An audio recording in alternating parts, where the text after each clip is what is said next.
लहसुन प्याज ही केवल भोजन का दोष नहीं है, भोजन का दोष धन भी है। किस धन से भोजन आया है, जिस धन से भोजन आया है उसका प्रभाव हमारे ऊपर पड़ेगा, भले वो सात्विक मूंग की दाल और रोटी हो, लेकिन वो धन अशुद्ध प्रकृति से कमाया गया है, पाप कर्म से कमाया गया है और मुझे दिया गया है, तो मेरी बुद्धि पर उसका फर्क पड़ जाएगा, उसको बुद्धि भ्रष्ट हो जाएगी। भीष्म पितामह जी, द्रौपदी जी, युधिष्ठिर जी और सब है सैया पर पड़े हुए हैं, जो बाणों की सैया पर, तो उनसे प्रश्न युधिष्ठिर जी कर रहे हैं, तो सटीक उत्तर दे रहे, तो द्रौपदी जी हंस पड़े। तो भीष्म जी ने कहा, बेटा हंसे क्यों, उपदेश कोई हंसने वाला तो है नहीं। तो उनका इसलिए हंस रहे कि बहुत ज्ञान की बातें कर रहे हो इस समय, और उस समय ये ज्ञान तुम्हारा कहाँ गया था जब सभा में मुझे निर्वस्त्र किया जा रहा था और मैं चीख चीख के कह रही थी क्या ये धर्म है। तो आप जैसे धर्मात्मा पुरुष की बोलती बंद थी, क्यों नहीं बोले उस समय, और इस समय आप बोले हो। तब भीष्म जी मुस्कुरा दिए और बोले, बेटा उस समय पापी दुर्योधन का अन्न खा रहा था, 6 महीना बाणों की सैया पर पड़ा, सारा रक्त निकल गया और भीषण कष्ट से, तो वो पाप नष्ट हो गया। अब मेरी बुद्धि पवित्र है, अब जो पूछोगे बिल्कुल धर्म संज्ञक उत्तर होगा। उस समय मैं नहीं बोल पाया क्योंकि पापी दुर्योधन का अन्न खाए हुए थे। अन्न का बड़ा प्रभाव होता है जी। किसी ऐसे व्यक्ति का धन अगर आश्रम में भी आ जाता है तो जो मतलब गलत तरीके से बट वो दे रहा है, तो उसका भी प्रभाव पड़ेगा।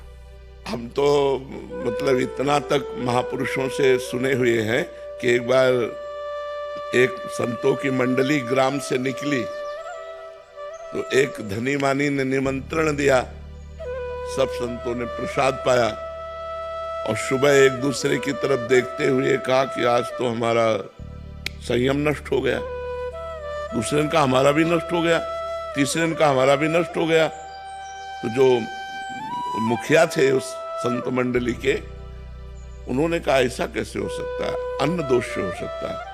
उसको बुलाया जिसने पवाया था, उसने बताया कि हमारे संतान नहीं है, हम कामना से युक्त होकर के आपको पाए, तो सबका ब्रह्मचर्य नष्ट हुआ।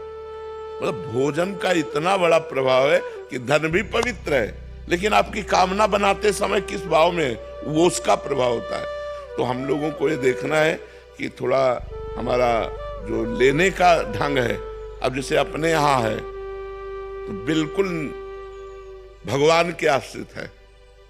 अगर आप 100 रुपया निकाल के रखते हैं तो हम यही समझते हैं मेरे भगवान ने इसे प्रेरित किया है, क्योंकि मुझे पता है यहाँ वही दे सकता है जिसको श्री जी प्रेरित करेंगी। तो ये उनके मेहनत की कमाई है। वो 100 रुपया की दाल आएगी ना, और जब रोटी पाएंगे तो भजन होगा, लेकिन 1 करोड़ का जब व्यवस्था होगी तो भजन नहीं होगा, वापस में राग द्वेष ईर्ष्या काम क्रोध ये विकार होंगे। तो भोजन का प्रभाव हमारे ऊपर बहुत, वैसे भी कहावत है जैसा खाओ अन्न वैसा बने मन। तो अन्न कहाँ से खरीदा गया, किस पैसे से लाया गया, किस भावना से बनाया गया, उसका भी प्रभाव पड़ता है। इसलिए हम कहते हैं कि ज्यादा बाजार की चीजें भजन करने वालों को बनी बनाई नहीं पाना चाहिए, क्योंकि वो बनी बनाई तो अच्छी दिखाई दे रहे हैं, लेकिन बनाते समय उसकी प्रक्रिया शुद्धि अशुद्धि, और लघुशंका करके बिना हाथ धोए बना रहा है, उसकी शुद्धि अशुद्धि, उसके भाव, वो सब प्रभाव भोजन में पड़ता है। वैसे ही हमारी प्रकृति स्वभाव बन जाता है जैसा भोजन होता है। तो हमें 2 जगह देखना चाहिए, यदि हमारा आंतरिक भजन रुके, किसी वैष्णव का अपराध या भोजन, भोजन शुद्ध और समस्त वैष्णव के प्रति नमन बुद्धि, तो खूब भजन डट के हो।